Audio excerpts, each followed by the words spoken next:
get a view of the kitten. I don't know where he went. Oh, he's right there. I'll get him. If he doesn't run. Oh no, it doesn't mean. I think they mean the kitten we caught.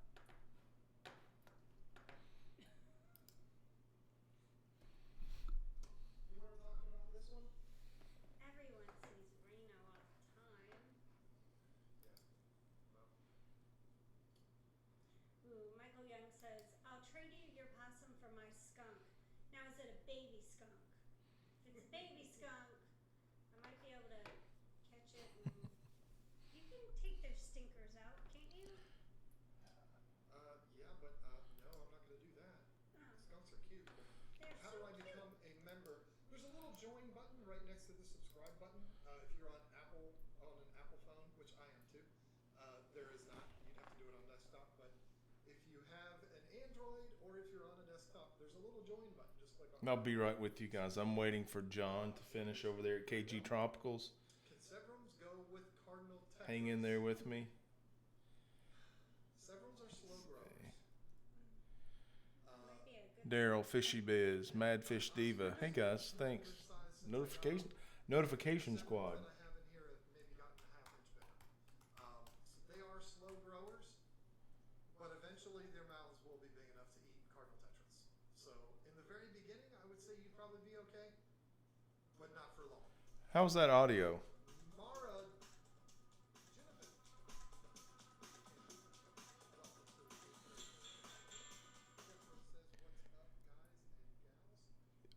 I think so. He said, Hey Alex said Daryl. he'll take the sticker out. And Alex said it. Yeah, I think they're gonna toss the crowd over to us guys. You So never know. I mean, thanks for hanging in there with me. fair or not. How's that audio? I tried Anybody calling and it was weird. give me an audio check? Great. Okay, Fishy Biz, thanks. Hey Paul. green tiger barbs together. Green tiger barbs. I don't like the idea of tiger barbs with pandas. Anybody see that thumbnail with Paul Cafaro? That was from Aquashella. He's not going to be on the show tonight. I hope you don't feel clickbaited. Hey Cop, good to see you. I hope so. I hope I win that trip, man. Well, it'll be like you're there with me because I'm going to be sending the footage. That's not ick. I mean, ick is an external parasite. There could be an internal, and they're itchy and they go to scratch it. Or if it's happening once in a blue moon, they might just be trying to rummage up food. I mean, I've seen these applicants go down and just kind of bounce off of the sand. They're trying to free up food. So if it's once in a blue moon, don't panic. If it is repeatedly, if it's nonstop and they're all doing it, or several of them are doing it, then I would start treating for internal parasites right away. Start with general cure, some salt, Okay. and do plenty of water treatment. Wow.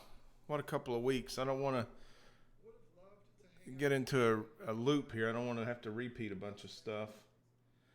But you guys, you're first in line here. You win, right?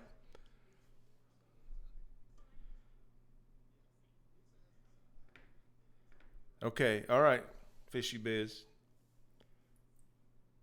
Yep. There you go. It's not that fast now, is it? I mean, it's slowing down quite a bit. If you saw when it first started, good grief, there was Lots of 500 and corn something people dogs. from Corey. Oh, so many corn dogs. Okay. Myers. Thanks, How did you Candy. guys meet?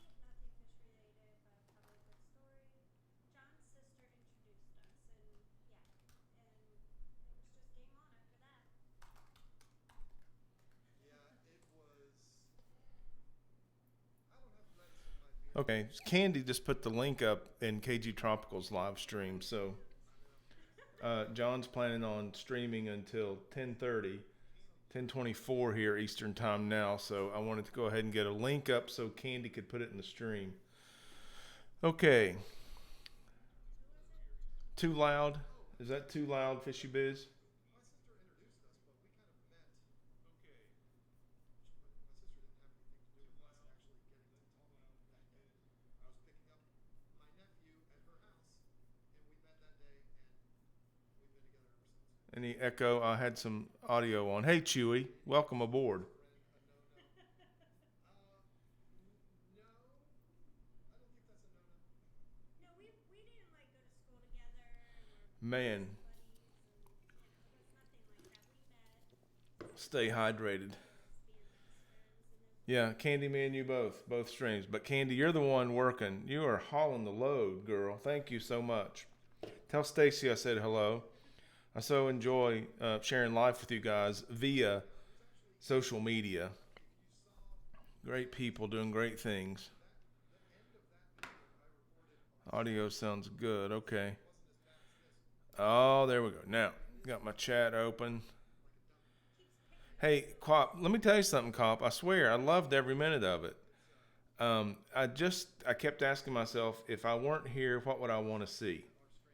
I'm going to walk around with the camera. What would I want to see? And what would I want to know about it? And listen, I know you could tell. I was learning. I was learning on the fly. I'm a lifelong learner. And hang on, John's talking about me. Yeah, I'm live, John. Yeah, Candy. Rack is live.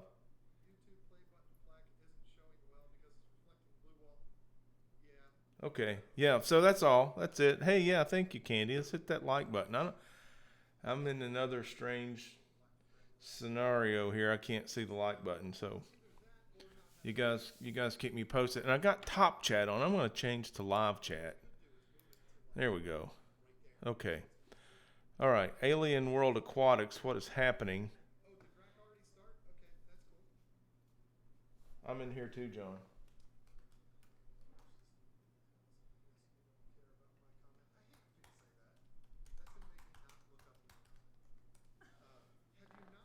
Okay. Let me know what you guys think about this. I think it's the best for the stream is to get on this train. Corey live stream, passed off to John. He had a corn dog fest, right, Jennifer? That's so awesome. Thank you for being here, Jennifer. So Corey passed off his crowd to John. I spoke to John at Aquatic Experience and said, "Do you think that would be okay?" He said, "Sure, man. We're going to do it. You come on in there." So rather than forcing him to pick a time to end, because sometimes you get in a groove, it's not a good time to end. I'm the old retired guy. I said, I'll just pick up whenever you finish. So that's why it's a little scattered here at the beginning. I think there's some mutual benefits here. If you guys don't mind that we do it that way.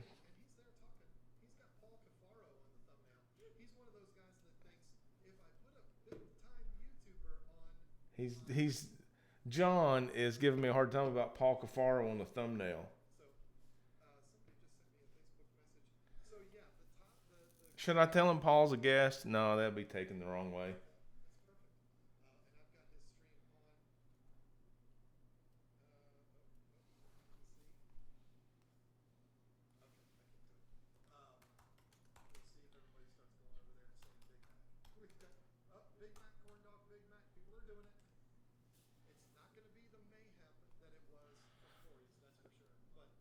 Ain't nothing but a corn dog. Big Mac, Elizabeth, Noob Fobo, Lynn, so all the Big Macs are here.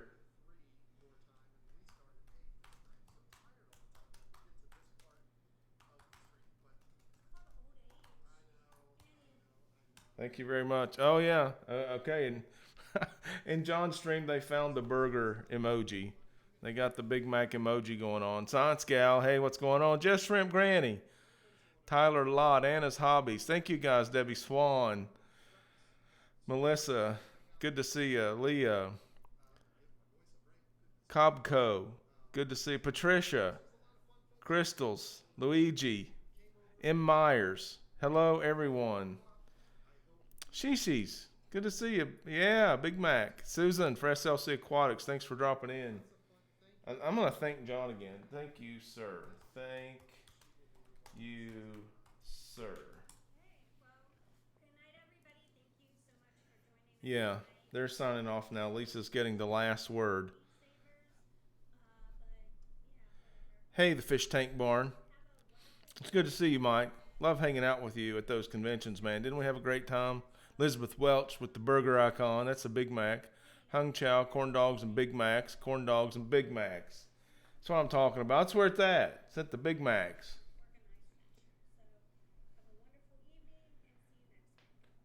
Bye-bye, Lisa. Thanks again. Allie Patton posted my link. Thank you, Allie. Bye, Candy. Okay. Love those guys so much. They've done a lot for the old River Life channel. I really do appreciate John and Lisa. Great people. I took some notes here. I don't know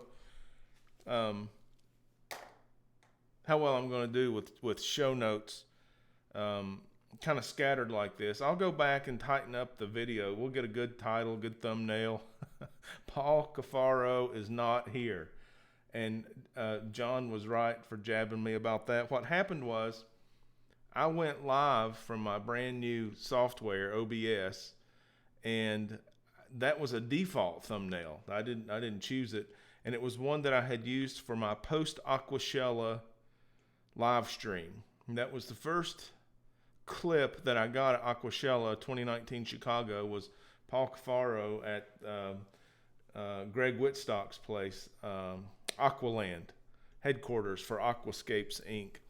And so he was a very kind guy, genuinely nice guy. I really enjoyed saying hello to Paul, talking to him for a little while, and I definitely used him to bump up the metadata in that thumbnail, but I wasn't trying to clickbait you guys. I'm sorry if you're here for Paul and you got me. It's twisted, I know. Okay. It's good, Patricia. It's good. It's not intuitive, but once you get it set up, now it's like one-click streaming, and from now on, I hope to get a schedule when I'm not following John. Again, I don't want to push John. He's very kind in asking whomever's left in his stream to come over. All the Big Macs here came over from John's stream, and some prior to that were in Corey's stream, and they came with the corn dog and the Big Mac. Okay, so now it's us. It's just us. Thank you guys for coming over. And I do have some topics I want to talk about. I don't know how many of you got to see the live streams from Aquatic Experience. Aquarium Copson here has been very complimentary. Thank you so much. Jess Shrimp Granny, thank you for putting that on FishTube notifications. I appreciate that. But I covered that thing for about all it was worth. I did about 2 hours on the floor, 2 hours of walking with the camera turned on, talking to people, looking at things, and loved every step. It was just fantastic. And those live streams have performed very well on the platform. So apparently you guys liked it. It got shared out a little bit. And wow, the response was overwhelming. We're going to talk about that coming up. Also, a subject we're going to talk about tonight is my new fish room preliminary design. River Wife and I have had a couple of days off to talk about things. And let me tell you, I'm really excited about things that are shaping up. Things have been ordered, decisions have been made. I'll say we're in progress. Still no fish, no bodies of water. Well, I have a 5-gallon bucket full of water with an aerator and African plants. Trying to keep those African plants alive. They're huge. They're giant plants. Potageton, Potageton. You know, the Madagascar lace leaf and that crinkled leaf one. Really cool stuff. So the fish room preliminary design, I'm going to leak a little bit about that. YouTube growth, thanks to you guys. Thank you very much in advance. We're going to talk about that. And something, you know, a little bit, an intimate issue concerning the YouTube. Okay? We're going to get touchy-feely here. It'll be all right. It's all right. And we're going to talk about River Wife and what her picks were over there at Aquatic Experience. Some of you were there. You got to see River Wife. And she was all over the place. She had a lot of fun looking at those beautiful display tanks and some of the creativity in the manufactured products. We're going to talk about some things that she liked. And maybe reflect on Aquashella for a bit. Talk about our trip into New York City. Then to Hoboken, New Jersey, the Statue of Liberty. It was a fun time. Aquatic Experience, I mean, it's a great trip. I want a book. I hope to tell you something about it later. I hadn't read it yet, so I don't know. I'll say this. I read a few pages, and it seems like a contemporary effort for a book. And what I mean by that is I've read a lot of fish books. I mean, when I was learning about fish, believe it or not, a long, long time ago, that was one of the only ways you could learn. We didn't have the internet. Crazy, I know. So it takes into account that we live in a digital age, I feel, in the first few pages. And it talks about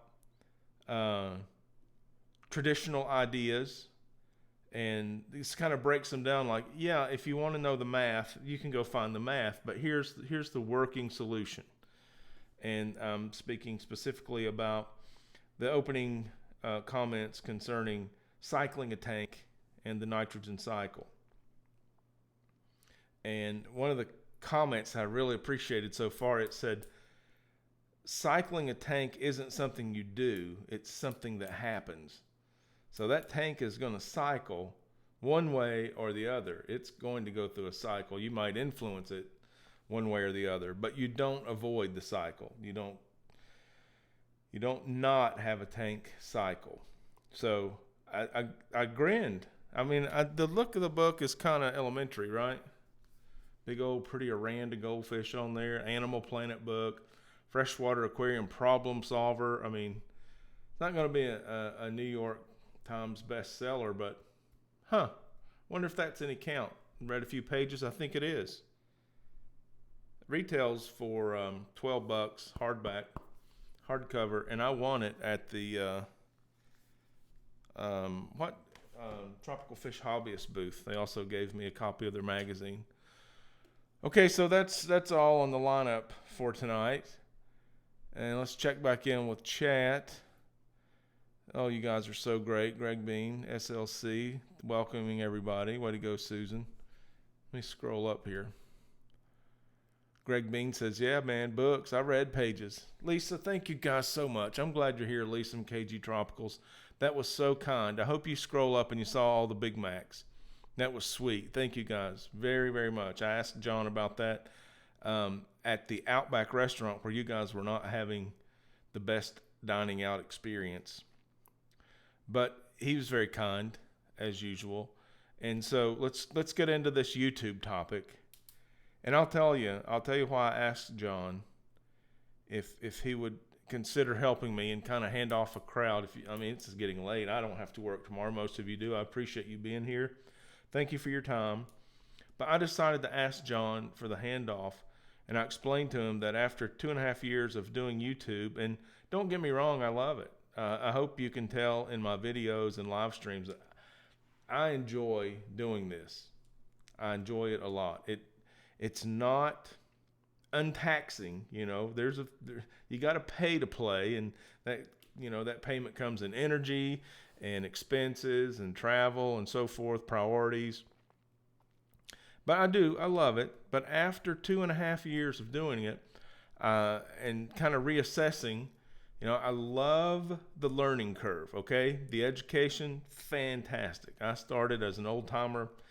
I didn't know much. If you go back and watch my first few videos, I guess I just kind of leave them on there to remind me how far I've come, because they're pretty a little bit embarrassing as far as technical quality goes, production quality. It's just not there. I didn't know, but starting there, you got to start somewhere. There's a lot of gumption, a little bit of courage, and then improving every video, trying to learn something, trying to apply it. So, and now I don't feel hindered by my lack. At 2.5 years, I don't feel hindered by my lack of ability to operate the technology. So I'm in my groove now. I'm doing it the way I want to do it. I'm giving you what I've got to give you. There's no excuses. I can turn the knobs now. And so reaching this point, it's kind of a pinnacle. It's kind of a milestone personally. But then reassessing the whole effort, the whole channel, I have to be honest also, after 2.5 years of making YouTube videos, certainly the relationships, you guys, I'm looking over here at the chat, worth it. Absolutely. Made friends, lifelong friends, changed my life, changed some of your lives for the better. just a different course now that we're doing community together, now that we're doing life together. No regrets. But going forward, I had to question, is YouTube the path that I need to stay on after 2.5 years and finding myself not monetized? I mean, it's not just the money. Of course, it's the money. I'm never going to send a check back if I make any Google AdSense or whatever. If I earn it, I'm going to keep it. But it's not about the money so much as just a mark of achievement. Yes, you're doing it right. Yes, there was slow growth, in my opinion, my own opinion, in 2.5 years to not be monetized. And so I've asked a lot of people for a lot of advice, and some freely gave it, and I paid for a little bit, and sometimes it just wasn't available. That's all okay. It's okay. And I felt like I had got my head wrapped around the advice that I was giving, and I applied it, and just wasn't winning at YouTube as quickly as I wanted to. So I asked John, I said, hey, John, I think what I need, I've got the subscribers. I don't have the hours of view time.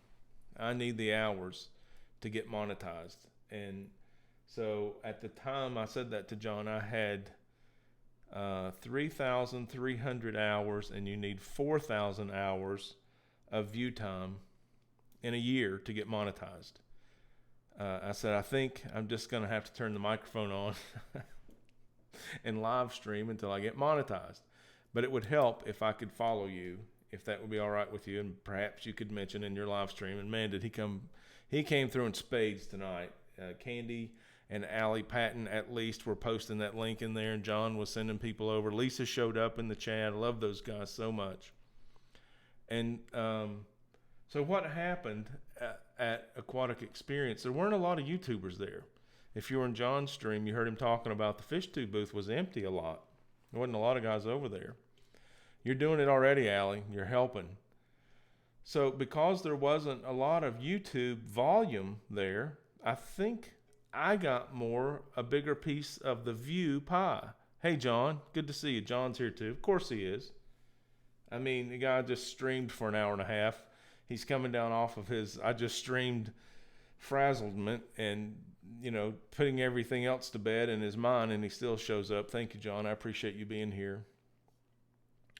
So I think I got a little bit more of the pie as far as viewership goes from the Aquatic Experience content. And man, did you guys come through. Holy smokes. I'm looking right now, and I have 3.8K. That's 3,800 hours. I'm within 200 hours of monetization. Now, you remember I talked to John a few days ago. Do I have a playlist? Yes, I do. Sound goes away when you look away. KGTropicals coaching me from the sideline. Way to go, John. Yeah, so I talked to John at Outback Steakhouse Friday night.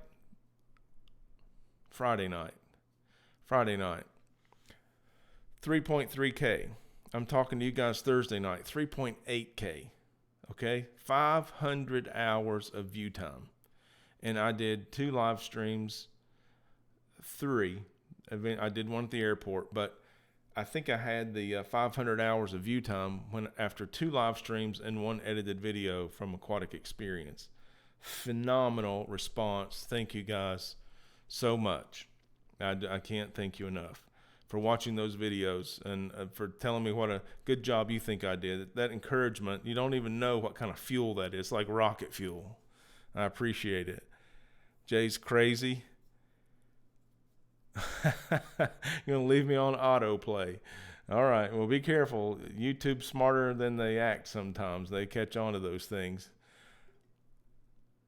Yeah, Fish Room Fever and KGTropicals. Listen, both of you guys are directors. I appreciate your guidance. Ladero, hey man, what's going on? Welcome aboard. Thanks for subscribing. So yeah, I feel completely confident now where I was questioning a little bit. It's funny. Somehow, every time I get in that position where I'm doing this reassessment, John Hudson is there. John Hudson he's a shoulder to lean on. I'm not kidding you. When I was at 800 thinking I'm never going to get 1,000, John said, yeah, you are. Come on, let's get 1,000. Nuts. It's absolutely nuts that guy shows up at the right time. It's like I put a bat signal out and he's the Batman. Okay, you guys are strategizing over there. That's cool. All right, so at 3.8K and 89 watching now. So I'm going to do some quick math. If we stream for an hour and 89 people are here, 90 now, and I've got 3.8 plus, I'm pretty sure we're going to get to 3.9. We're going to be at 3.9K out of the needed 4,000, and I'm going to have to go to the party store to get all kinds of balloons and hats and noisemakers so we can have a party in just a little while. I mean, what a difference a weekend makes, right? Now, it's all chemistry. Yeah, I get it. I mean, it wasn't just Aquatic Experience. I did 6 pieces of content for Aquashella and only got 100 hours of viewership between Aquashella and Aquatic Experience. Those videos are still getting some play now, but it was 100 hours for 6 videos. I think there were so many fish tubers at Aquashella, I got a smaller piece of the pie. I think that Aquashella being a platform to build on helped me to get more view time at Aquatic Experience. Without Aquashella, I don't think I would have gotten that much view time from the Aquatic Experience. In my opinion, both shows were awesome. Okay? I mean, A pluses. Both could have improved. Neither was perfect, but A plus. I went there as a creator. I looked at it in my mind through if I would have paid to get in here to just walk around, look at stuff, buy stuff, talk to people, what would the value have been? I would definitely pay retail price for both shows. Beautiful fish, really cool things going on, and wonderful people. And any video of mine you watch from either of the 2 shows, you'll see that. You won't see gaps of missing things or disappointing things or dirty things. They're both wonderful shows. I described it in the all right, thanks a lot, M. Myers. I appreciate you. Thanks a lot for subbing. Apples and oranges. One was a great apple and the other was a wonderful orange. So I don't see a competition. Someone says which is better. Well, they're different. I love them both. The weekend of Aquashella was better. The weekend of Aquatic Experience was better. I didn't find myself wishing that I was at either place, either weekend. It would have been easier on me if they were spread out a little bit. Man, I'm still resting up. I don't know. I watched myself in that airport stream, and I'm telling you, zombie. I was zombified. I'm still, getting over it. Now I'm getting some rest, but I'm having aches still. Ibuprofen is my friend. The Fish Tank Barn says both shows were excellent. And he found the same thing with his Aquatic Experience videos. So fewer fish tubers there, more pie for the fish tubers that were there.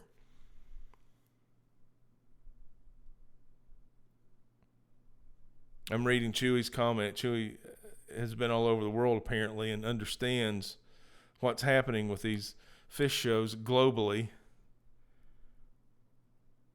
Yeah, aquaculture. There you go. That would be interesting to expand in that direction. Okay, cool. So that's what's up with Aquatic Experience. I hope you get a chance, if you're new to my channel, if you came over from KGTropicals and or Aquarium Co-op, thank you very much for being here. And my last, I don't know, if you look at my video list, you'll see, if you go back to that live stream I did at KGTropicals house up in Virginia, it's in August, the end of August. A weekend with John, asking questions, from hey, I'm right here. My situation is, I can watch the gurus and they're very general and they say things that are true, but But having John's attention, I said, this is my situation. And he was able to give me personal feedback. So if you'll go, there's a line of demarcation is what I'm getting at. My videos prior to visiting John and my videos after visiting John, I'll let the work speak for itself. But I recommend, if you want to get to know the River Life channel better, that you start watching the videos after my visit with John. That's just better production quality. And a lot of it had to do with editing skill. Some of it had to do with, everything YouTube, metadata formulation, content, subject matter, presentation, equipment, hardware. I mean, before I went to John's house and saw his studio, I had this camera, which I'm a fan of this camera. It's a Logitech 930E, E930C, something like that. I love this little camera. And that's what John was using in his studio, and I was a believer. I had one. I didn't know how to use it. I tried to turn it on 2 or 3 times on live streams. Couldn't get it to go. I had lights. I had some lights. PecTech. I went to visit PecTech, and PecTech gave me a set of lights. So started using the lights. That wasn't a problem. Wasn't really using them in the live stream. And the reason was I was so bound by a lack of technical ability. I wasn't sure when I tried to go live if I were going to get there or not. So I didn't set up a whole studio and then find out I couldn't go live. So now I've got the lights turned on. How are the lights, by the way? I look a little washed out on my screen. I don't know. John, if you're still here, I'm using your trick. I'm using indirect lighting. You said it took you years to learn. This is the thing about friendships. John told me about a technique the first time I saw it. Oh, yeah, indirect lighting. It took me years to learn that. The guy, okay, he went on the long road. Then as soon as he had the information, he wanted to share it with somebody.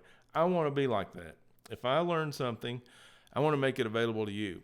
I don't want you to have to go the long way and feel like I'm one-upping you because I know something. I'd rather share it with you, and we all become stronger as a community. The Zen Ginger said, in any case, you've taken what you've learned and improved. Yes, and that's the whole, if there's a secret, that's it. Corey says, go to work. You go to work, and you do the best you can. Before you go back to work, maybe you learn something, and you go back to work, and you do it differently and better. Or not, or maybe it fails. Hey, failure is data, right?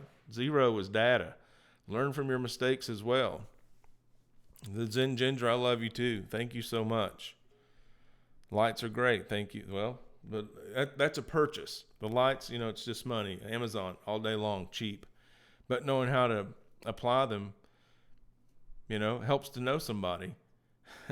and if you're here, you know somebody. Hey, King and Queen Cichlids. I love you guys. I'm glad you're here. I'm not keeping up with the chat very well, guys. I'm sorry about that. But sometimes I get focused. And I can't read and speak at the same time. That's a limitation here. But yeah, as a young channel, when I was just starting, I had a difficult time finding resources, and that's what I explained to John, or was explaining to him when we first met. It was great to have somebody that had the experience and the knowledge to talk to, because as a small channel, I wasn't plugged in. I wasn't plugged in. And as a growing channel, I want to help anybody plug in. Susan, thank you for being here. I'll see you the next time. Have a good evening. As a growing channel, anybody who has a YouTube channel doing the grind, I want to help them. And as a YouTube consumer, I'm obviously here to help you. I respond to feedback pretty well. I mean, if it's I'm a very positive person, so it's easy to say positive things to me. And this is the philosophy that I use. Let's build a buffet of ideas and make the buffet a safe space, okay? If you're following the River Life channel, this isn't news. If you're new, I actually believe this. We're going to build a safe space that we can share our ideas, and we're going to invite people to come to the buffet and take whatever they want. And then if there's something you don't like, don't spit on it. Don't waste time hating or saying negative things, consuming a resource with negativity is so backward thinking. Just go on by. That thing you don't like may be what the next guy's looking for. If you like it on the buffet, enjoy it. If you've got something constructive and healthy to bring to the buffet that others might benefit from, bring it. And then let's get together. Let's get together and talk about it. And let's share the things that we know and that we like and can help each other consume. That's all. That's all. And in that, I've boiled this philosophy down to one word. And the one word is and. Okay? So in that personal philosophy of mine, I've decided that and is greater and stronger than or. If we can build an and scenario, it's going to be more like a bridge instead of a wall. Or pick one or the other. That's kind of like a wall. And, oh, okay, don't have to choose. Can use both. Not maybe in equal parts, maybe different time for one, different time for another, but I don't have to say this one, not that one. Not always possible. Sometimes the light is on or the light is off. I got it. But we're going to look for those times when that's not the case and apply and every chance we get. So, new t-shirt design. River life and. Just and. And if you're a river lifer, you get it. And. Okay. That's the personal philosophy. That's the positive direction of the YouTube channel and the platform. And. Safe space, big buffet, everyone's welcome to leave positive, constructive, healthy things, to take what you want, encourage everyone not to spit on what you don't like. Too easy, right? And we go forward. We build community. We help each other out. That's right. Big, ugly, fat folks eating together. Right. Only we're just really pretty and intelligent people sharing ideas together. So kind of the same. All right. The fish room. The new fish room. Oh, my gosh. Moving. We're in the process of moving. We're moved off the river property. A couple acres down there on the river, man. Do I miss it? I was out there today. Oh, it looks good in the fall. It looks good. But in the new home, new studio, I started to talk about that. Got hung up on the lights, but this microphone, John said, yeah, go ahead and get that mic. It's the best money, for the money. That's the best. And I can't complain. It feels good, looks good, sounds good according to you guys. So the Rode NT USB mic, it's less than $200. Those lights I think were $30 a piece. So not a fortune, but improvements in the hardware. Same thing about to happen in the fish room. Some improvements. I'm talking to John about getting a custom tank or two from customaquariums.com. And so what I've decided to do, you guys, I don't know if I'm going to talk about this again before it actually happens. So let's see, 85. Thank you guys for hanging in there. It's going to be, we're going to call it, today we've decided not to even call it the fish room anymore. We're going to call it the fish studio, because our design concept involves no project tanks. We just tore down the fish room full of project tanks. I think we got up to 30 tanks. And it was fun. It was fantastic. I bred so many live bearers. But we're not doing that again, okay? We have an opportunity to do something different. That's what we're doing. Rehomed most of the fish. My local fish store was happy to help me rehome most of the fish. So now I can do a fish room studio, and we're going to take a nod from the Aquascapers page. So if you do a YouTube search, and I recommend you do, second largest search engine on the planet, if you search fish room, you see a lot of stacked tanks on racks, and usually to maximize space for the most number of tanks. I've been there, done that, thoroughly enjoyed it. Nothing wrong with it. Would do it again. But this time I'm going to do what I'm calling a fish studio. And if you'll search aquascaping, and then you start seeing, it's kind of tight. It's not so much, it's more of a public aquarium style where you'll see an aquarium on a pedestal. It'll have its own space, sometimes its own light. And then there'll be another aquarium, saying its own space, its own light. And so one of the things I wanted to achieve, this is how I got there. I wanted more access to my aquariums around at least 3 sides and the top to do more maintenance and more aquascaping. And since I'm not breeding, just focus on the aesthetics instead of the parameters. Thought about it, couldn't get, yep, that's what I'm going to do. So then I decided, in order to achieve that, it's going to look like one of these aquascaping studios where you definitely have people around 3 or 4 sides aquascaping from the top. So it became an easy sell when I started looking at the YouTube videos associated with aquascaping, and I said, Riverwife, check this out. And there was lots of oohs and ahs. So today we actually started ordering some furniture to go in some will house aquariums in the fish studio. So we've got the color scheme, everything's going to be uniform in a sense that it'll be different sizes, but the same kind of color scheme. So it's going to be pretty tight. I'm looking forward to it. I can't wait to share it with all you guys. But it's going to be one of those things. Today, we decided probably not going to take you along as we go. Probably going to wait until we get some operating tanks quasi-finished. I mean, not completely finished. We can always expand. But I think we're going to wait until we get some tanks running and that thing looking pretty good, and then just kind of give you a very nice reveal. But we're very excited about it, and it's really neat the twists and turns this thing has taken, especially since my visit to John and Lisa's up there at KGTropicals, and they took me to meet Hans Discus in Baltimore. We talked about custom aquariums. If you haven't seen that live stream, I recommend you go watch John's live stream where I was a guest, just to pick up everything that we had to say about a custom aquarium. I went to the PetSmart today and looked at aquariums. I went twice. Took the dog for a grooming and looked at the fish in the tanks this morning and this afternoon. And Riverwife and I,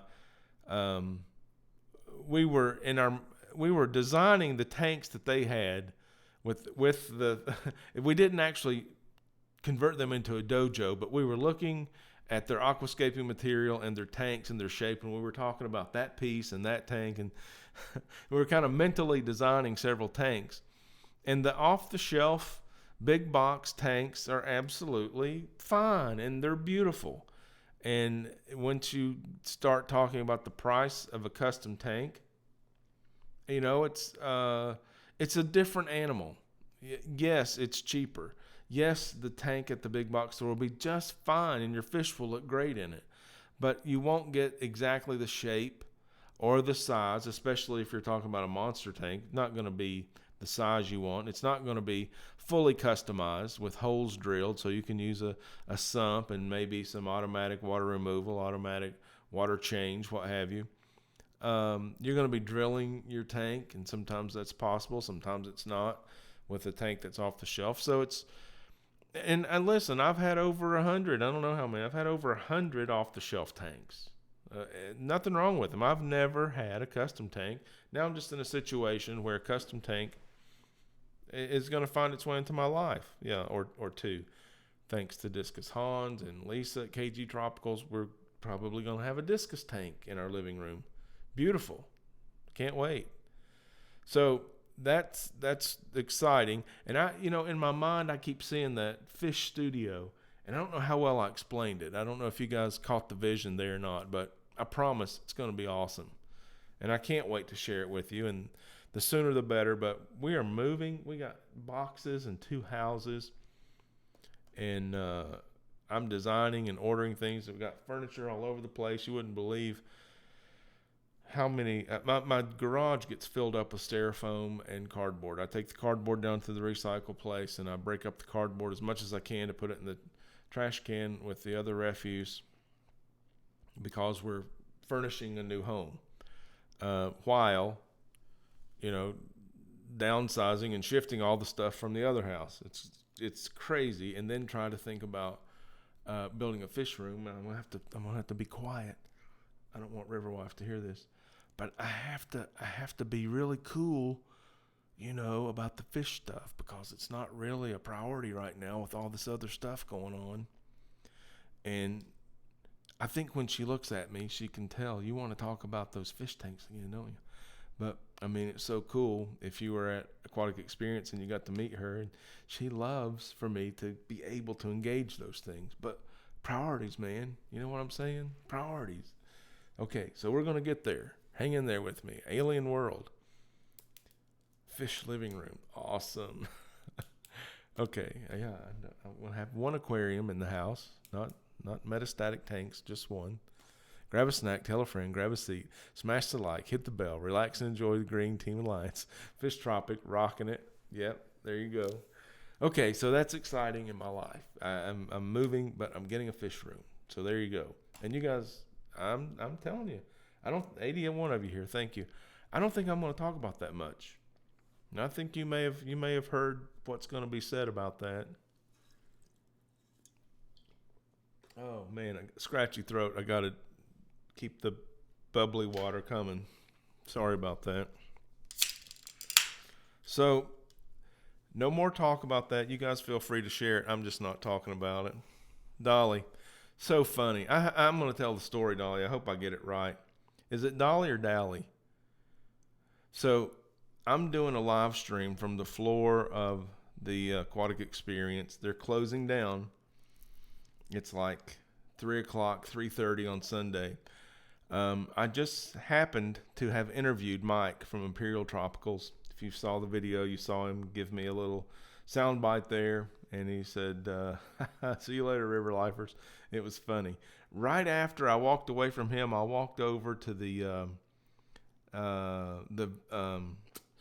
not the lottery. Gosh, they were giving stuff away, the raffle. And so I'm live streaming. I'm holding my camera up here. And so this guy walks by and he's got on an Imperial Tropical hat. So I just look at him and I say, hey, Imperial Tropicals. And I look, he's walking behind me, he's smiling. And so I just go, I didn't think a thing about it, just kept on live streaming. And then later, when the live stream posted, I get a comment. And Dolly Vigil says, Dolly, it was the first one. Okay, Dolly. Dolly says, that was me in the Imperial Tropicals hat. And I told my river wife, this is so cool. This guy, I spoke to it by his hat, not his name. I've seen you in streams before and recognize your name from comments, but I had no idea that was you. But it was nice to see you. And I hope the next time we're at a convention, we'll get a chance to chat. But that was a really cool story. 54 Punchy. Hey, Pam. How's it going? Okay. And moving on. Riverwife picks. Okay, so Riverwife had a time of her life. Not really. I mean, she had a great time. I'm speaking on her behalf without license. And I'm doing the live stream, and I'm walking around. And so about 5 seconds into the live stream, Riverwife's gone. Girl gone. So I start, making jokes. If anybody sees Riverwife, tell her I'm looking for her. She probably went out for a burger or something. Totally lost. And then on the airport live stream, I told everyone I found out she wasn't lost. That was an escape attempt. And because I was asking everyone if they'd seen River Life from the live stream, she couldn't get out of there. People kept grabbing her and saying, hey, Rack's looking for you. So she ditched me, Candy. That girl had a plan. She had ideas. She was improving her situation. But what she was actually doing is she was going around checking out all the exhibits. And so when we got together before dinner, she was showing me she got more clips than I did. Look at this, look at this, look at this. So it was so cool. I mean, for us, husband and wife to be able to connect with that fishy nerdiness, it was awesome. That was really fantastic. That was a major part of the trip. Probably the best part of the trip was listening to her talk about all the things that she liked and then showing me the videos that she'd gotten. So I posted on Instagram today. If you're following me over on Instagram, it is RiverLifeTN. And I posted a clip of some baby sturgeon, one albino, one black.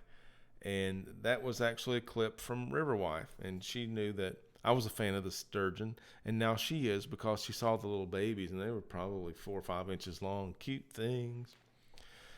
So she liked those. And then, much to my surprise, oh, wow. She showed me a clip of some baby stingrays and said, "We've got to get some of those." I was like, jackpot.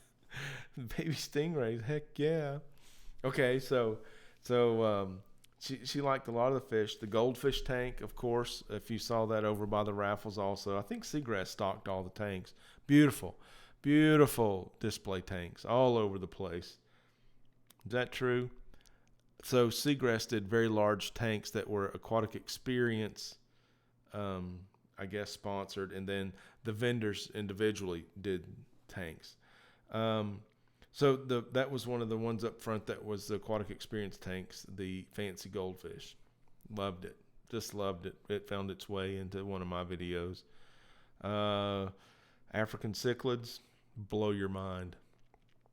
I don't have a lot of experience with African cichlids, as in I've never owned one, never kept one in a tank, but I've looked at a bunch of them because they're so dang beautiful. But they had a tank full of those guys at the front, and they were striking, stunning, lit up, on fire, dark blue. I mean, there's no way you could see that tank and not want a tank like that in your life. That's what I'll say. And if you watch some of my videos from Aquatic Experience, you'll see those, probably more than one video.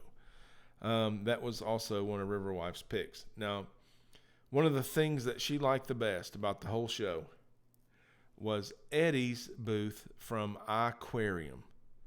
Aquarium is a little plastic tank that Eddie designed with a built-in integrated filter system. It had lights overhead, the little bendy arm LED lights. It had a background light, and it had a base, and the base would light up, and all the lights were different. You could change the color of lights at 3 levels. There's a space between the tank and the integrated filter. It's a spillover, but there's a space big enough you can put an iPad, so you could watch Finding Nemo or something, put it behind your aquarium. And this is really engaging to kids. He had another loop on a monitor of a mountain stream, in the aquarium, and I was watching that with my mouth open. It was so cool. So it was like a multimedia tank. And he said what he found out by accident was these tanks really help children with autism. He sent his tank to his child's special education school, and there he tells the story of a little girl who had autism and was nonverbal. The girl had never spoken.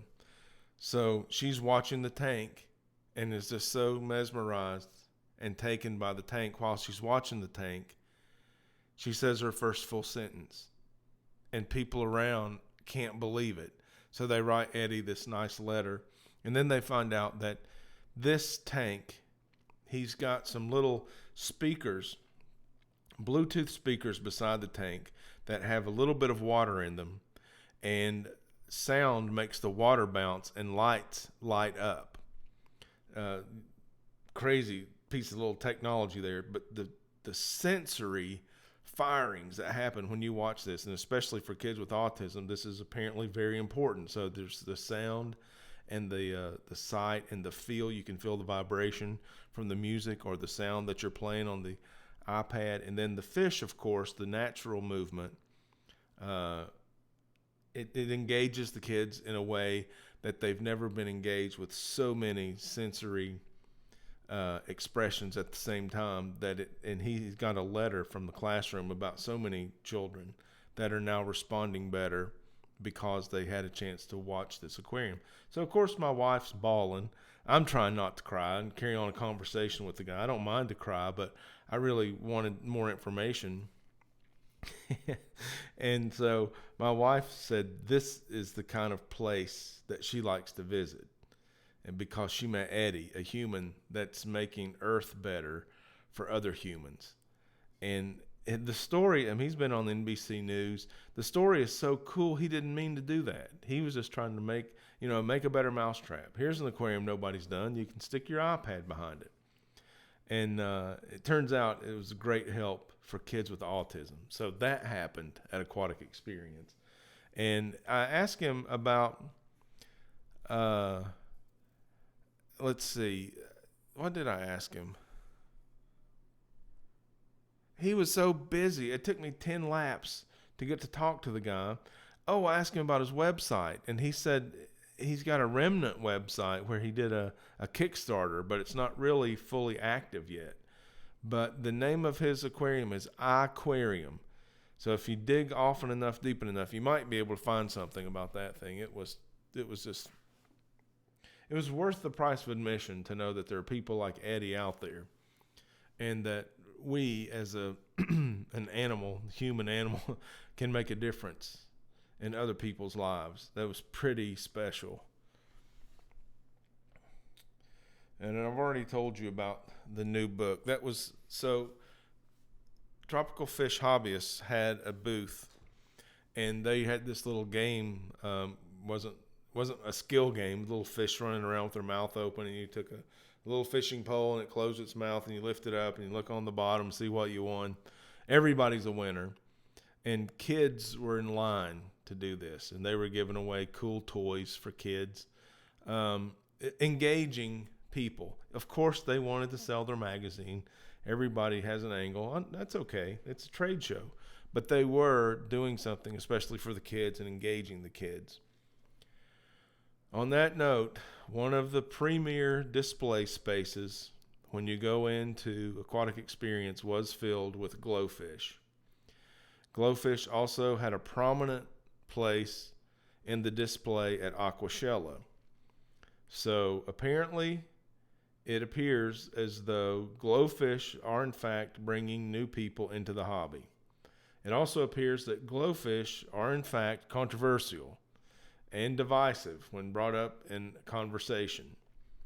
And for the last year or so, I don't think I've been in a fish store that's able to sell them. It's a patented fish that's able to sell them that is not selling them. So I'm trying to find a positive angle. I don't want a glowfish in my aquarium. That's my personal opinion right now. But if you enjoy it and it's good for the hobby, I'm not going to say anything. I'm not going to detract in any way from the glowfish. If they're sustainable, if they're profitable, if it gets kids involved, if it helps teach kids ecology and conservation, I'm all about it. And so I needed to cleanse myself of that thought. I didn't want to have to deal with, I'm not going to talk about that because it's divisive and controversial. Multi-tank addiction, you said something. I missed it. I'm sorry. Hey, Chris. Hey, multi-tank addiction. Yeah, I got your painting. I've moved your painting 3 times, and I wanted to make sure I had it for the live stream. Guess what? I don't have. Oh, so sorry. So you'll get a shout out in the next live stream, Chris. But now I've said in pretty close proximity, conservation and Chris from Multi-Tank Addiction. So let's talk about Project Piaba. Project Piaba did something that's never been done at Aquatic Experience before. Bring it on in here. Bring it on. Look. I mean, angels are in heaven, and one lives in my house too. So she brought in Chris's painting that he gave me at Aquatic Experience, signed it for me. okay? And he knew that I'd talked about putting goldfish in the monster tank. So isn't that awesome? Chris, you're amazing. It's probably the best work you've ever done. And I appreciate it very much. Thank you, sir. So, Project Piaba. I am an influencer for Project Piaba. I want you guys to know about Project Piaba. I mean, you don't have to be a fan, but I would like for you to learn who is Project Piaba, what are they doing. They are highly concerned about the sustainability of our hobby. Everything they do is related to people keeping fish in an aquarium. But they trace it, if we go backwards, from our aquarium, from our living room, all the way to the Amazon, to the names of the people, the address of the people that collect the fish. And they're preserving, protecting, sustaining, helping every step of the way. From the villager who gets up in the morning to go catch the fish, to the retailer that sells us the fish, to us, the end fish keeper. Project Piaba is helping all of those people, all of those things that go on in the chain, the supply chain. I've been talking to Project Piaba. This is the third aquatic experience. I didn't mean to hit that if it popped, I'm sorry. The third aquatic experience now. First aquatic experience, I met Scott Dowd, the director, Deb Joyce, and Jackie Anderson. Next aquatic experience, Jackie Anderson, Scott Dowd were there, talked to him again. This aquatic experience, I talked to Deb Joyce. Aquashella, we had Jackie Anderson and Tori Babson in the fish tube booth. And then this year we had Jackie and Tori and Deb, and then a couple of other volunteers that I don't know, and I apologize, for Project Piaba. They had their own booth doing something that had never been done at Aquatic Experience before. Scott wasn't able to be there. Sincerely missed him. It was great. Those guys did a great job. But man, I really wanted to talk to Scott, and I will. I'll get back in touch with Scott. We speak on the phone, text, and email because I had a sincere desire to learn what Project Piaba was, and they teach us how to buy a fish and save a tree by buying a fish from the Rio Negro primarily, but the whole Project Piaba area down there in the Amazon. It's in Brazil, Amazonas, and it's an area about the size of the state of Pennsylvania. And they help fishermen collect wild fish in that area in a sustainable way. And it stays sustainable. Now, Tori explained in one of my Aquashella videos that it is a zero population impact on the cardinal tetra. I know, you got to watch the video. Trust me for now. Zero population impact on the cardinal tetra. It employs the native people so they don't get caught up in providing for their family in a way that they're slashing and burning the rainforest, which they would do if they didn't have a sustainable fishery to continue. Now they're fifth generation. They're the guardians of the rainforest. Don't deforest this area. We need the habitat to protect the fish. And by the way, when we protect the area that protects the fish, we're also protecting the parrots and the monkeys and the other tens of thousands of organisms that live in the rainforest. And it just so happens that we, the fish keepers, in this situation, are lending a hand by purchasing the fish. So, they did two things that have never been done. First thing they did is they're giving away a trip to the Rio Negro, an expedition for 2 weeks. And I entered. I took my little phone in there and did a video, brought you guys with me, and we did an entry. And if we win, we'll go down there and get some fantastic footage and tell the Project Piaba story all over the place to anybody that will listen. And get maybe some underwater footage of those cardinal tetra. But that I wanted to say that they gave away, or I don't think they've given it away. They took all the video entries. You had to be there, do a 90-second video. Why do you want to go to the Rio Negro on a Project Piaba expedition? Corey from Aquarium Co-op entered. I think Lisa from KGTropicals entered. Several people entered. And Chris, apparently from Multi-Tank Addiction, said he wants to win and to take me. Oh my gosh, that place will never be the same. But if I win, Chris, just so you know, I have to take Riverwife. So I can't return the favor, buddy. Thank you. Anyhow, something else they did for the first time. They brought the brand new Rainforest Conservation Aquarium Kit from Aqueon. It's a 13-gallon widescreen tank, tall and narrow, beautiful. Comes with tannins, some plant material, botanicals to put tannins in the water because they don't call it the Rio Negro for nothing. And it also comes with some information about rainforest conservation and Project Piaba, and gives the kids, it's geared at kids, an idea of where their fish come from. That, you got these fish in your living room, you go to the store and buy them, but people far, far away actually go out in little boats with little nets and catch them so you can have them. And it starts to teach them about conservation at a very young age. Really cool thing about this that moves the needle forward for the aquarium hobby, in my estimation. The kit comes complete with fish. I said, Jackie, how are you going to get fish in the aquarium kit? She said, here's the deal. You get a little vial. It teaches you how to set up your aquarium. In order to make sure that it's cycled, you take a vial of water back to the pet store, which if you want this aquarium, you're going to buy it from a local fish store. That's part of building the community.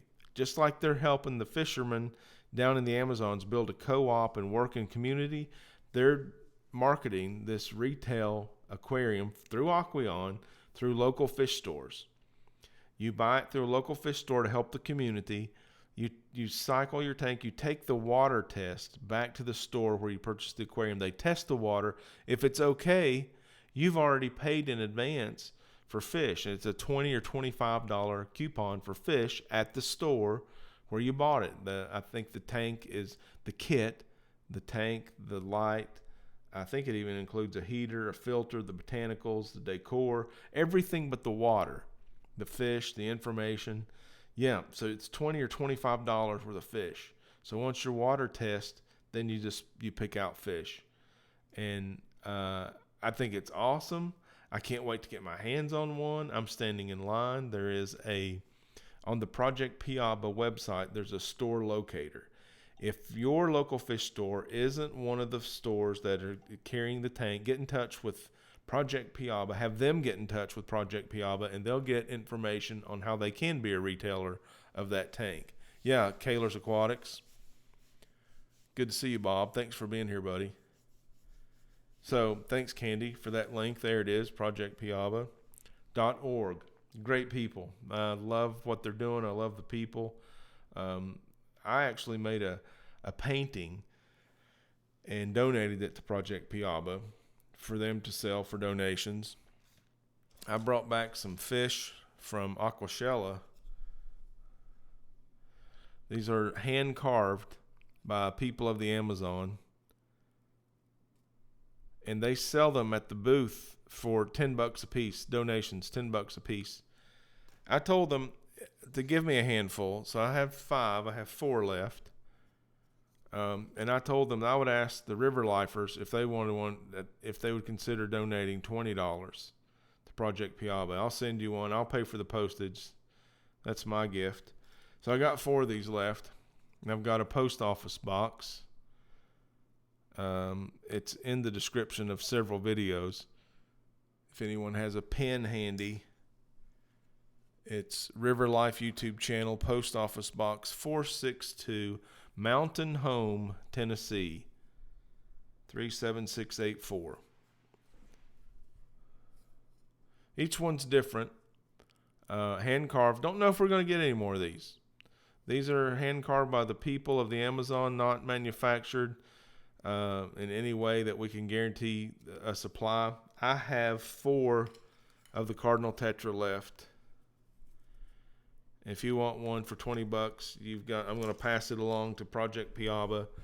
So the River Lifers will, in the end, have given $100, $100 donation to Project Piaba, and 5 of us will get these fish. I actually have one of these from Aquatic Experience 2 years ago. I bought one. when I was first getting acquainted with the good folks over there at Project Piaba. What's like show and tell? My desk is full of fun things. It's awesome. Okay, so that's my pick of the show. Aquatic Experience, my favorite booth, Project Piaba, giving away a 2-week expedition, selling brand new rainforest conservation aquarium kits. Listen, the kits wouldn't be available. They wouldn't be on the market. We wouldn't be teaching people about rainforest conservation, the supply chain of fish, people in the Amazon, if it weren't for Project Piaba. That's their contribution. Another conservation-minded organization I learned about Aquatic Experience was the Amazon Research Center. They're doing work in Peru, Project Piaba in Brazil. They're doing work in Peru, different approach. They're building a public aquarium. They're teaching the natives there about aquaculture and fish farming. Not a competition, not one better, not one right, one wrong. It's different best practices for the situation.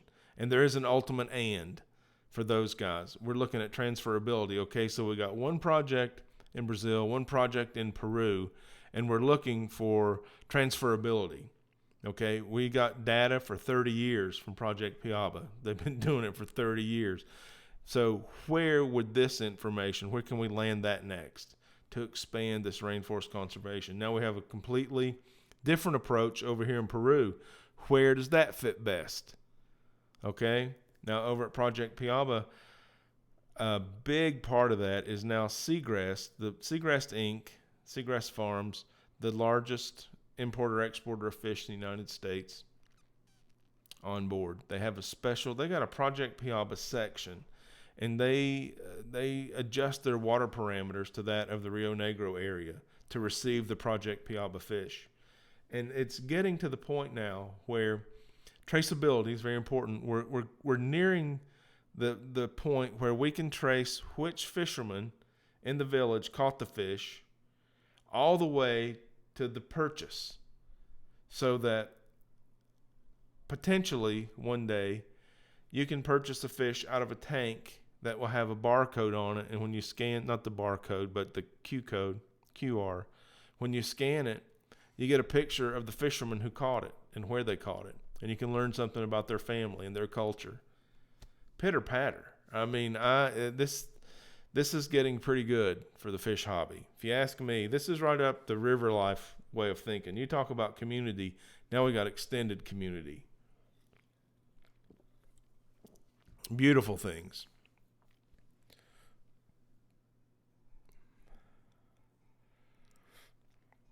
Yeah, Chewy, I'm not familiar with all of the workings. I do know there's 30 years worth of data that major manufacturers, UN, CITES, USGS, the Brazilian consulate, so many moving parts in a project like this. It's just amazing what I just said could actually happen. Talk about crossing borders. Holy cow. We're tearing down walls. This is big stuff, people. Well, I get passionate. Okay, I'm too close to the fire. Do your own research. Make up your own mind. If you think it maybe is a good thing like I do, share the word. I asked Jackie Anderson at Aquatic Experience, what can we do? And she said, talk about it. Just talk about it. I asked 10 fish tubers at Aquashella. They're in our booth.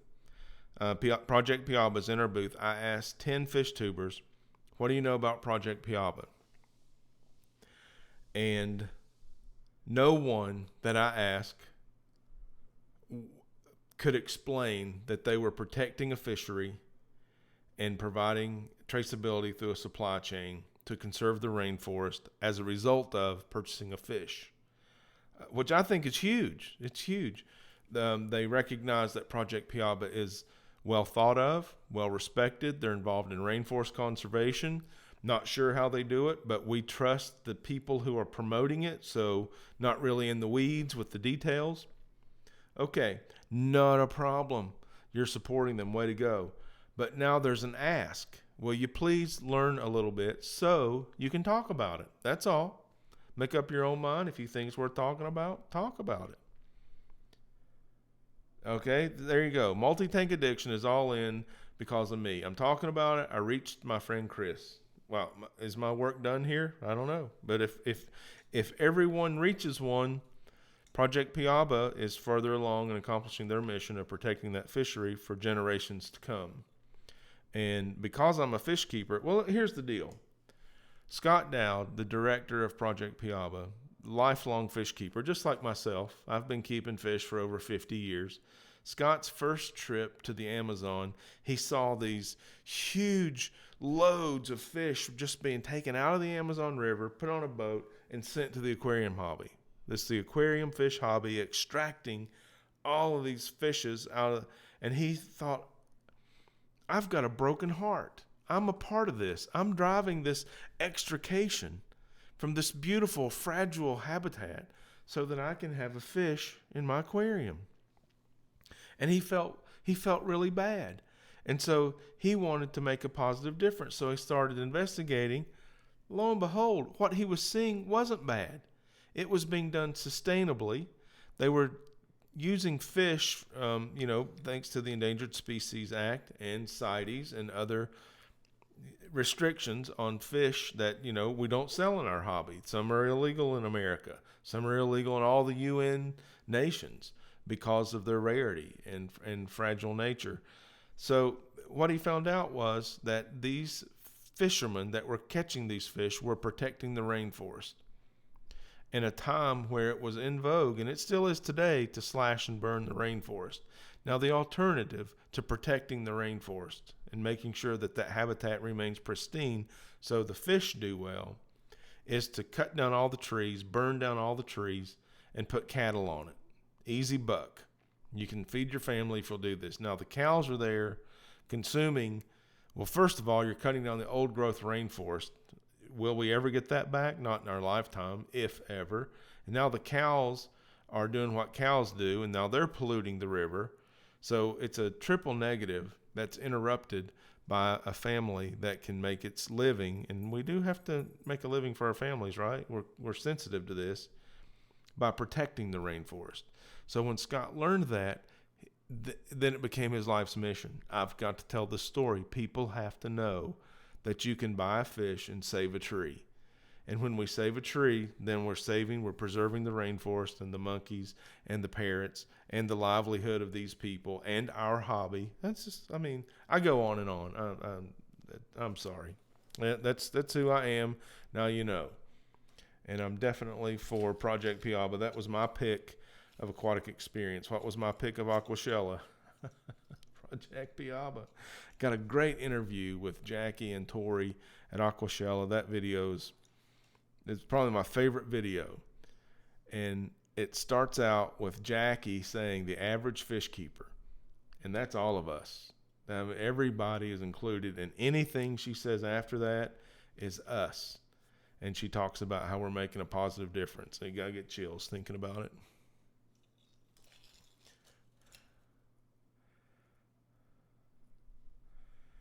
Yeah, Chewy knows. He's talking about it. So what happens is the cardinal tetra come up into what's basically a flood plain in the rainy season, the breeding season. And so if you watch any of Corey's videos, great to see Corey and tell him how much I appreciate his South American footage. He walks way away from the boat and says, okay, finally it starts to drop off here. And what he's doing is he's demonstrating that the river channel is well away from the shore. So the boat that he's in is offshore. Then he walks away from the boat even much farther away out, and the water stays shallow. So now in the dry season, what happens is this water recedes rather quickly, and then you have pools and puddles up on the bank with fish that are about to meet their doom. These puddles eventually dry up. So all of the fish stranded in the puddles die. They don't reproduce. They don't live anymore. They're dead.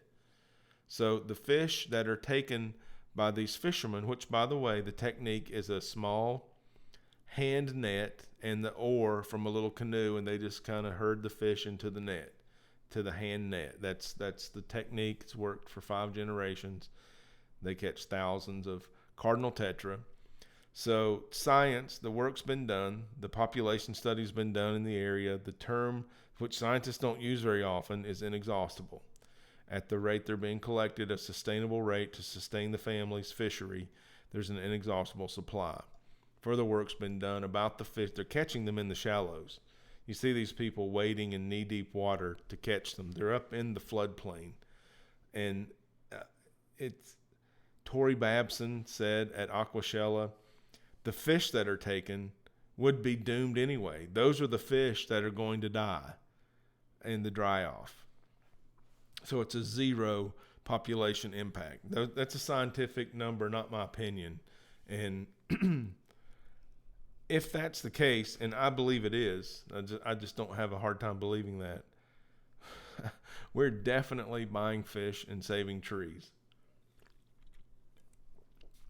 So one of my tanks, at least, probably more, are going to be loaded with cardinal tetra. Is it my favorite fish? Nah, not really. It's not my favorite fish, but I think it's the fish that's doing the most good for the world right now. Maybe a good t-shirt. Like Cardinal Tetra, River Life, and the new shirt. Save the world. Fish Room Fever wants to know if I've heard when their full-length film is coming. There's awesome, it's called Wild Caught. It's a film about Project Piaba and the aquarium fish being collected in the Amazon River. It's Wild Caught, aquarium fish of the Amazon. They have a Facebook group. You can watch the trailers. Blow your mind. It's National Geographic quality. It just is amazing. Corey of Aquarium Co-op is a big financial supporter of that movie, and I talked to him about that at Aquatic Experience. And Corey said, the film's done, and the guy who made it has spent a lot of money, time, and effort, and we're figuring out how to best get him paid. What's the best way to release that movie? So I guess the movie's done. So now we're in final preparation of whatever needs to happen on the business end to get that thing released. So it's probably going to be here sooner rather than later. Keep your eye out. If anyone finds out about that, make sure you get a hold of me and let me know. I don't want to miss that. I'm keeping an eye out too, and believe me, as soon as I know, I'll tell all of you. Yes, you did, Candy. Thank you so much. Hey, Jay's Betta, guess what? I gave these koozies away for years, starting out at Aquatic Experience 2 years ago, and now this is the last one. That's it. Well, I mean, maybe there'll be another run. I don't know, but for now, that's it. I don't know. I don't know if I could get rid of that last one. I don't know. I may give it to Project Piaba. Somebody like John Hudson. Oh, wait, I already gave John one. Tim Miller Morgan, he goes down there with Piaba quite a bit. That's right, he does. And Seagrass Farms is in part responsible for going down there and training the villagers of best handling practices. Can you believe this? Now that they're connected, now that Project Piaba has connected the dots, now the consumer end of the supply chain is sending resource to the resource end of the supply chain. It's beautiful. It's community. That's how we work.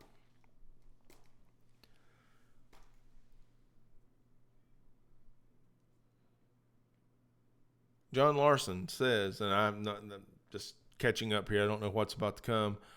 I have watched videos all the way back in the 70s, how they caught tetras and discus. It was amazing and sad at the same time. Well, sustainable harvest and responsible fish keeping, I don't have a problem with. If it's not sustainable, if the fish is fragile, endangered, listed in any manner, and it goes to a fish keeper that's unable to keep the fish, what are we doing? Why aren't we helping each other understand that we can get there? I mean, there's skills, right? We can acquire skills, but if we don't have them, let's Let's don't have a fragile fish pay the price. And I'm not saying that there are expendable fish either, and we should try one of the expendable fish, but there are fish that are easier to keep, especially for a beginner who has only had an opportunity to digest so much information. Let's figure out, what's the minimum and help make sure everybody understands the minimum amount of information. Be a resource, right?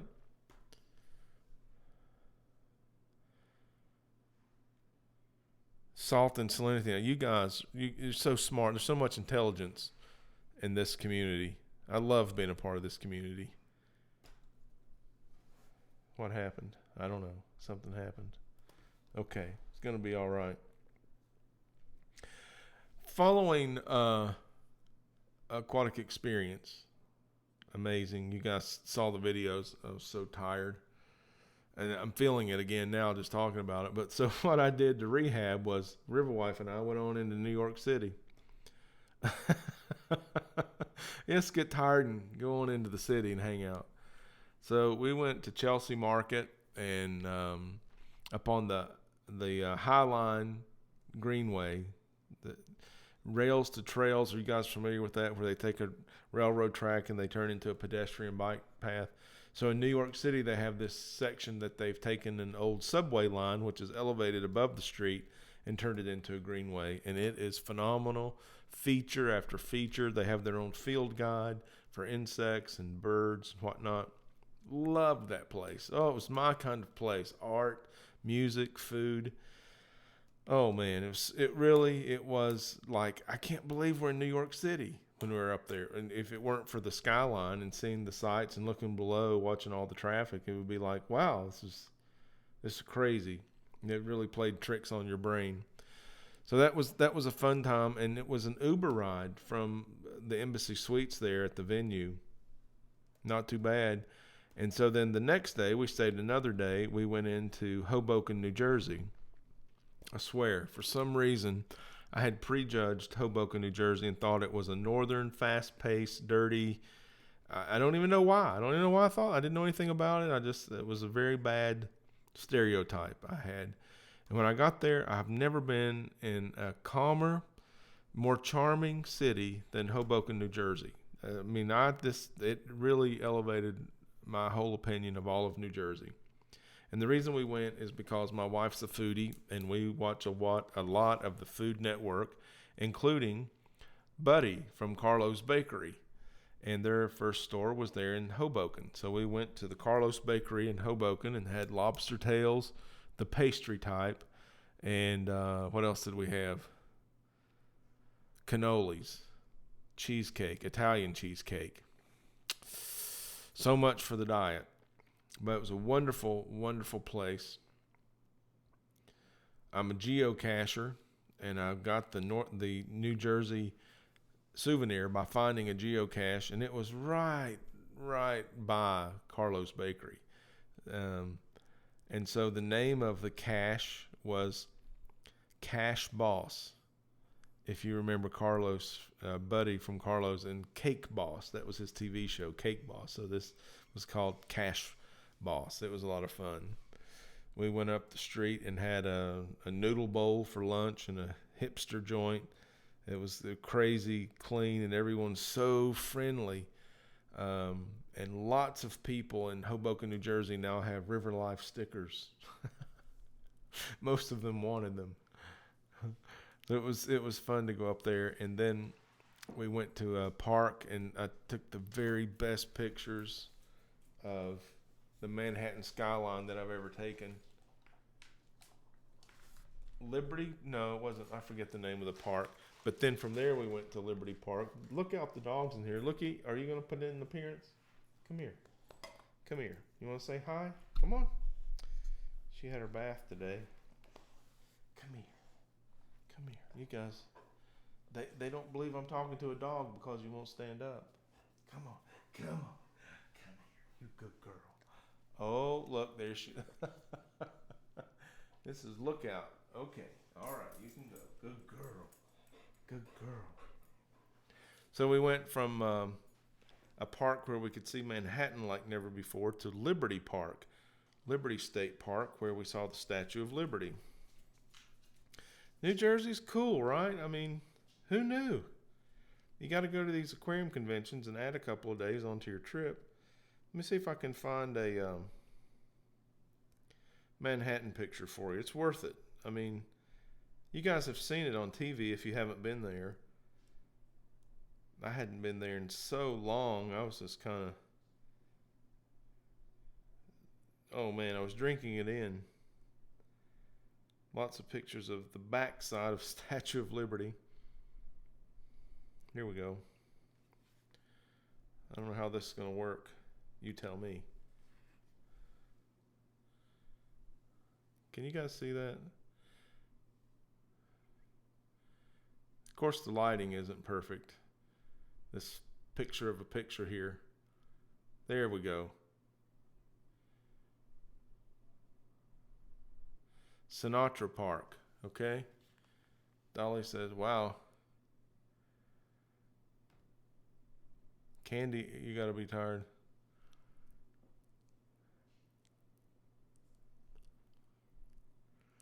Yeah, we saw the statue.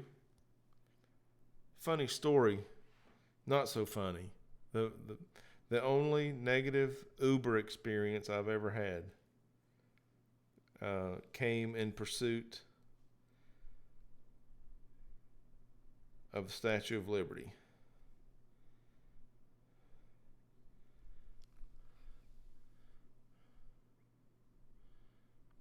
So, River Wife took that picture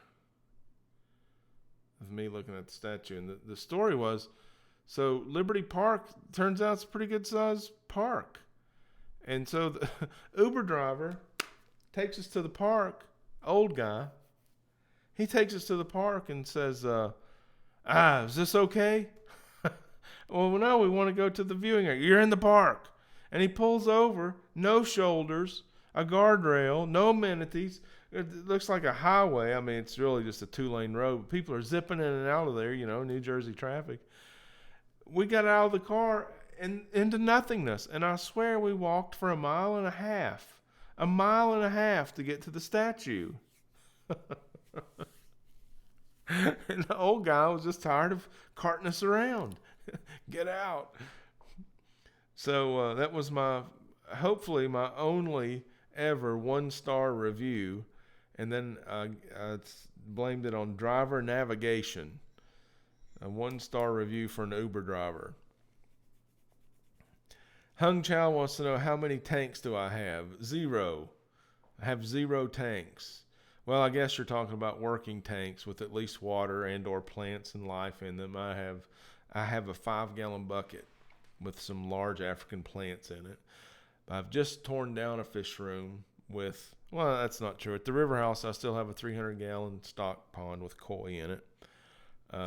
Actually, I have a small aquarium with a pair of guppies, and I have a 20-gallon long community tank. But here at the new house in the studio, I have none. I have a bucket in the garage with some African plants in it. Fair question. Just want to be open and honest here. Had 30, have 0 now. Technically 3. Okay. That's all changing. It's changing so fast. Yeah, there you go, Hung. How many? Planning on 2 custom aquariums and a shrimp tank for sure. So minimum 3. Probably going to try to keep it, because it's going to be a fish studio, probably going to keep it under double digits. So less than 10. The fish studio will also be equipped with a dojo for aquascaping layouts and a wet lab for a transient tank. Like maybe dojo the design, then put it in the actual aquarium, get some photographs, see if it's going to work, see if the scale's right, and then give it its own space and a permanent location in the studio. Also, I want to try out some products in the wet lab, do some videos. That's going to be my fish studio. That makes sense. Yeah. Okay. 57 of you still hanging in there. You guys are so awesome. I can't even believe it. We're going to go for 7 more minutes. what time did we start? Anybody know what time we started? I think John was finishing up around 10:30. I started about that time. So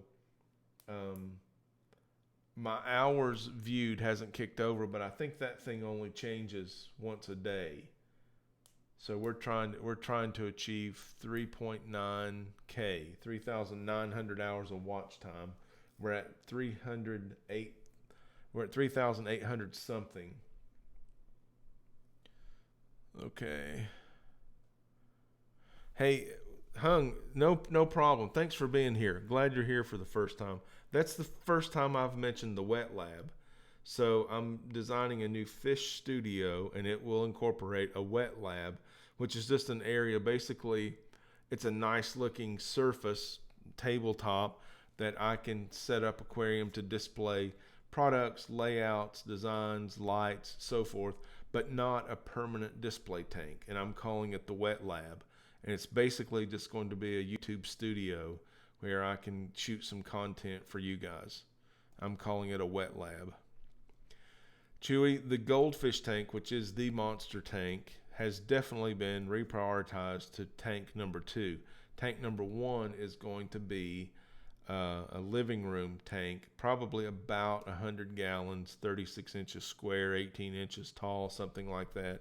It's going to be a South American tank with discus and cardinal tetra, maybe a Raphael cat, some farewellas. It's going to be basically a Project Piaba tank, and it's going to be in our living room, in between a couch and a chair, where River Wife and I like to hang out when we have our downtime. So it's going to be definitely incorporated into our lifestyle. It's going to be our lifestyle tank. What are we congratsing? KG Cichlids, 4,000 hours. Absolutely. Making that $3.95, working for the dollar. Way to go, KG Cichlids. You're my inspiration. You're my inspiration, man. So you guys are going to help me. I appreciate it so much. 3.8. It's. I can see the finish line. It's like running a marathon. We're going to get there. All the encouragement. We're on our way. Yeah. Chewy, your idea. Someone approve that? Good, thank you. Yeah. QSA Aquatic, welcome. Dolly, thank you for dropping in. Great to see you, man. Thank you. See you the next time. Yep, Fish Tropic, thanks for reminding everyone to hit the like. What do we got? Yeah, looks my screen says 3 likes. I'm going to like my own live stream, so I have 4 likes. Thanks to the new subscribers. I appreciate you guys. Candy's posted a playlist there. Thank you. We're wrapping it up here. We got 3 minutes left. I'm paying attention to the chat right now. I'm looking for question marks. I don't see if you got any questions. Last minute questions. So many great people in here. Thank you guys so much. Great people. Yeah, we talked about what's the wet lab. I really don't even know. I'm just giving you kind of an overview. Getting the goldfish later. The Zen Ginger. Whenever we get that custom aquarium, we're going to get the 100-gallon before we get the monster tank. I did pick out the wall today. I know where it's going to be placed, so now we can start finalizing the actual size. It's funny. So it's going to be, we're finishing a portion of the garage. Shelby Ray, there you are. Good to see you. It's in an area, it's on the wall where the overhead attic drop down ladder, you know what I'm talking about, those folding ladders. It's going to limit us to where we can set the tank. So it has a limitation in one direction on the wall, which is, it's going to be in very close proximity to a set of light switches anyway. We wouldn't want to cover up. So that's going to, we know where one end is, and we'll decide if we're going to center it on the wall or space it in a convenient way. It's going to be a big tank, several 100 gallons at least.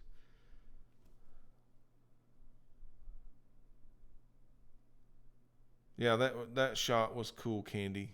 I've never gotten a picture that looks so good of the New York City skyline. Scrolling back down, what's your favorite candy? Yeah, candy overholes for sure. Lived in Brooklyn for in the 80s.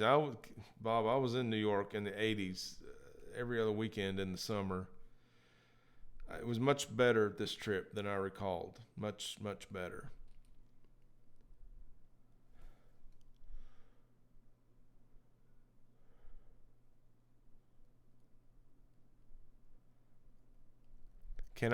Okay, this is Jamie Fife has a king pleco. Can I put another pleco in with him or no?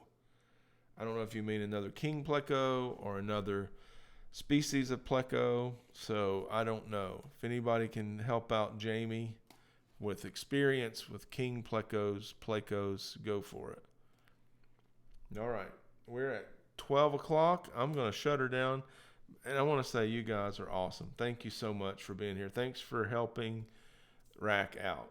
River Life appreciates that. It's been a long road to get here. We're going to push it into the end zone from here. We're going to score with that monetization. Could not have done it without you. I hope that you'll join me again. Check out some of my content. And there's a possibility we could be monetized before we get together on another live stream. I hope that's the case. And either way, I'm going to catch you on the next one. And until then, get out there and see it, love it, and live it.